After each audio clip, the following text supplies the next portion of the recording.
Hello guys, welcome back to our channel. நான் தாங்க வெறும் நாம் எடுக்கிறதுல பார்க்க போகிறது இப்போ ஹாட்ஸ்டாரில் தமிழ் டப்பிங்கோடு அவைலபிளாக இருக்கிற ஒரு மலையாள காமெடி ட்ராமா தான் கர்.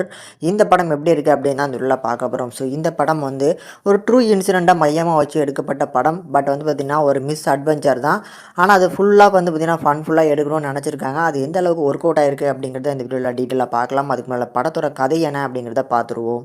படத்தோட ஸ்டார்டிங்லேயே வந்து ரெஜிமோன் நாடார் அப்படிங்கிறவர் வந்து மிஸ்ஸிங் அப்படின்னு சொல்லி நியூஸு மீடியாவில் எல்லாத்துமே வந்து பார்த்திங்கன்னா பரபரப்பாக பேசிகிட்டு இருக்காங்க.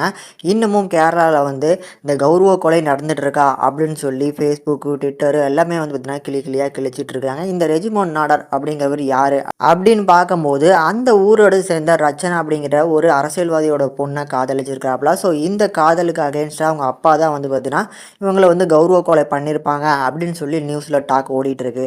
பட் நடந்தது என்ன அப்படின்னு சொல்லி சில மணி நேரங்களுக்கு முன்னால் என்ன நடந்துச்சு அப்படிங்கிற மாதிரி காட்டுறாங்க. ரெஜிமோனும் ரச்சனாவும் வந்து வீட்டில் காதல் தெரிஞ்சிருச்சு, அதனால் ஓடி போய் கல்யாணம் பண்ணிக்கலாம் அப்படின்னு சொல்லி பிளான் பண்ணியிருப்பாங்க.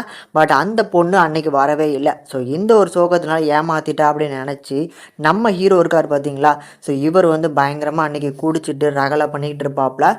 அதில் பத்தாத குறைக்கு அந்த பொண்ணு வந்து பார்த்திங்கன்னா எங்கள் அப்பா அரசியல்வாதி அப்படிங்கிறதுனால உன்னால் தைரியமாக உட்காந்து எங்கள் அப்பா கிட்டக்க பேசி சண்டை போட்டு என்னை கூட்டிகிட்டு போக முடியாது அப்படிங்கிற மாதிரியும் சொல்லியிருப்பாங்க. எனக்கு தைரியம் இல்லையா அப்படிங்கிறத தைரியம் இருக்குங்கிறத காட்டுறதுக்காக ஜூவில் இருக்கக்கூடிய அந்த சிங்கத்துக்கிட்ட வந்து பார்த்திங்கன்னா தைரியத்தோடு தான் வந்து சாக போகிறேன் அப்படின்னு சொல்லி அங்கே ஜூக்குள்ளே வந்து பார்த்திங்கன்னா சிங்க கூண்டுக்குள்ளே இறங்கியிருப்பாப்புல. அப்படி பேரலாக ஹரிதாஸ் அப்படிங்கிற ஒரு கேரக்டரை காட்டுவாங்க. ஸோ இந்த கேரக்டரை பொறுத்தளவுக்கு அந்த ஜூவில் வந்து ஒரு ஜூ கீப்பரை வேலை பார்த்துட்ருக்காப்புல. அவரோட பர்சனல் லைஃப்லேயுமே நிறைய ப்ராப்ளம்ஸ் அவங்க ஒய்ஃபோட வந்து இருந்தாலும் கூடுதலாக வந்து அவரோட வேலையுமே இன்னும் கொஞ்சம் நாளில் வந்து பார்த்திங்கன்னா போக போகுது, சஸ்பென்ஸ் லெட்டர் வரப்போகுது அப்படின்னு தான் அங்கே இருக்கக்கூடிய இன்சார்ஜும் சொல்லியிருப்பாங்க. காரணம் என்ன அப்படின்னா சிங்கத்துக்கு போடுற அந்த கறிகள்லாம் வந்து பார்த்திங்கன்னா பாதி போட்டுட்டு பாதியை வந்து திருடுறாங்க அப்படிங்கிற அந்த கம்ப்ளைண்ட் அவங்க மேலே இருந்துகிட்ருக்கும். அப்படி வேலையே போயிடும் அப்படிங்கிற ஒரு ஸ்டேஜில் இருந்தாலும் சிங்க கூண்டுக்குள்ளே மாட்டிகிட்டு இருக்க அந்த நபரோட உயிரை காப்பாற்றணும் அப்படிங்கிறதுக்காக சிங்க கூண்டுக்குள்ளே வந்து பார்த்திங்கன்னா தைரியமாக இறங்கியிருப்பாப்புல நம்ம ஹீரோ. ஸோ ஹீரோ உள்ளே இறங்கி அவங்கள காப்பாற்றினாங்களா இல்லையா, அந்த அட்வென்ச்சர் எப்படி இருந்துச்சு அப்படிங்கிற மாதிரி ரொம்ப அழகாக நீட்டாக சொல்லியிருக்க ஒரு ட்ராமா தான் கண்டிப்பாக இந்த படம்னே சொல்லுவேன். அதில் எனக்கு பர்சனல் தாட்டாக என்ன வந்து பார்த்திங்கன்னா எனக்கு ரொம்ப பிடிச்சிருந்துச்சு அப்படின்னா இந்த மிஸ் அட்வென்ச்சரை விட அந்த லாஸ்ட்டு ஒரு 20 மினிட்ஸ்க்குள்ளே வந்து அந்த ஹீரோக்குள்ளே இருக்கக்கூடிய அந்த காதலை காட்டியிருப்பாங்க. ஹரிதாஸோட மனைவி வந்து அவங்க ஹஸ்பண்ட் வந்து சரியில்லைன்னு நினச்சிட்டு இருப்பாங்க. ஆனால் அவங்களோட ஹஸ்பண்ட் அந்த வேலையில் இருக்கக்கூடிய ப்ரெஷர் எப்படி இருந்திருக்கும் அப்படிங்கிறத ரொம்ப அழகாக வந்து பார்த்திங்கன்னா அந்த கிளைமேக்ஸ் ஓட்டி ஃபீல் பண்ணுற மாதிரி எடுத்திருப்பாங்க.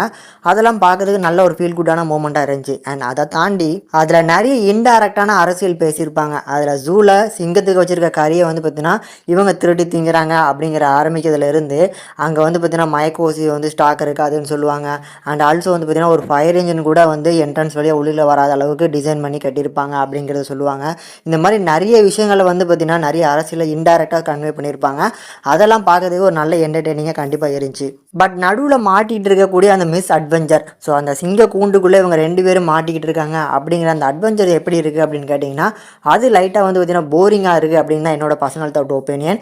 பெரிய லெவலில் வந்து பார்த்திங்கன்னா அந்த சிங்கத்துக்கிட்ட மாட்டிட்டாங்களே அப்படிங்கிற ஒரு ஃபீலே கிடைக்காத அளவுக்கு தான் அது முழுக்க முழுக்க வந்து ஹியூமர்ஸோடு வந்து பார்த்திங்கன்னா டெலிவரி பண்ணணும்னு நினச்சிருக்காங்க. ஆனால் அந்த ஹியூமர்ஸுமே ஒர்க் அவுட் ஆகலை, எமோஷன்ஸுமே ஒர்க் அவுட் ஆகலை.